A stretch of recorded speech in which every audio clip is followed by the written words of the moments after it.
네, 연일 밤낮으로 폭염과 열대야가 이어지면서 온열질 환자가 크게 늘었습니다. 이럴 때일수록 건강을 잃지 않도록 각별한 주의가 필요한데요. 박진영의 출근길 인터뷰, 오늘은 이대 서울병원 심경원 교수를 만나 여름철 건강관리법 알아보겠습니다. 현장에 나가 있는 박진영 기자 나와주시죠. 네, 박진영의 출근길 인터뷰, 오늘은 심경원 교수와 이야기 나눠봅니다. 안녕하십니까? 안녕하세요. 네, 이 폭염의 열대 정말 힘든 여름철이 되고 있는데 이 여름철의 건강관리법 어떤 게 있을까요? 예, 일단 우리가 면역력을 유지하고 건강을 지키기 위해서는 숙면을 취하는 게 가장 중요한데요. 또 너무 덥다 보니까 환경적 요인으로 인해서 이 수면 부족에 시달리는 경우가 많습니다.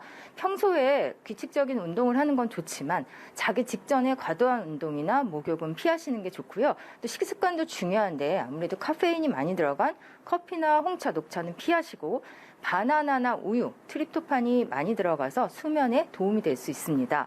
또 이 심리적인 요인도 중요한데요. 너무 자야 된다는 강박관념이 더 수면 부족을 유발할 수 있기 때문에 졸리지 않을 때 억지로 침대에 들어가는 것보다는 졸린 시기에 그냥 느긋하게 잠을 청하는 것이 도움이 될 수 있습니다. 네. 뭐 이렇게 건강관리법을 하더라도 야외 활동을 하지 않을 수는 없기 때문에 아무래도 온열질환, 열사병 같은 온열질환이 굉장히 많이 생기는데 이 부분은 어떻게 좀 주의를 해야 될까요? 맞습니다. 최근에는 30도가 아니라 거의 35도, 37도까지도 올라가는 사례가 있는데요.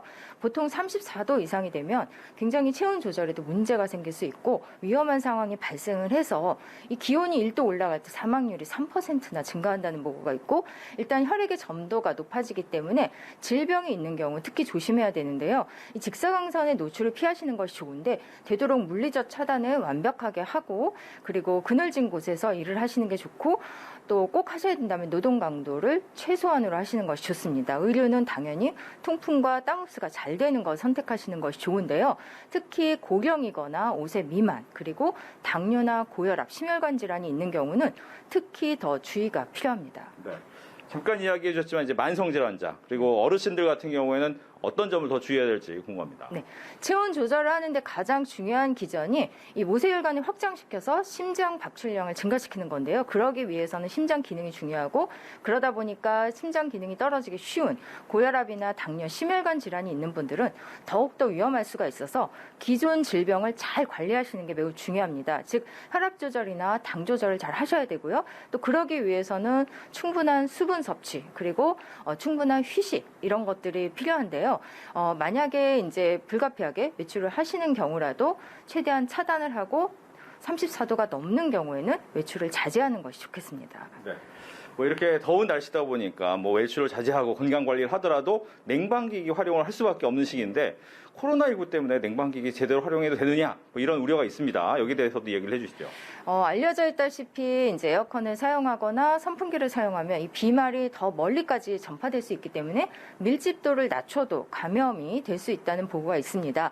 따라서 이 에어컨을 사용하는 경우에는 창문을 조금 열어놓고 하는 게 좋겠지만 전력 낭비가 너무 크다고 생각되는 경우 최소한 2시간에 한 번 정도 환기를 해주셔야 되고요.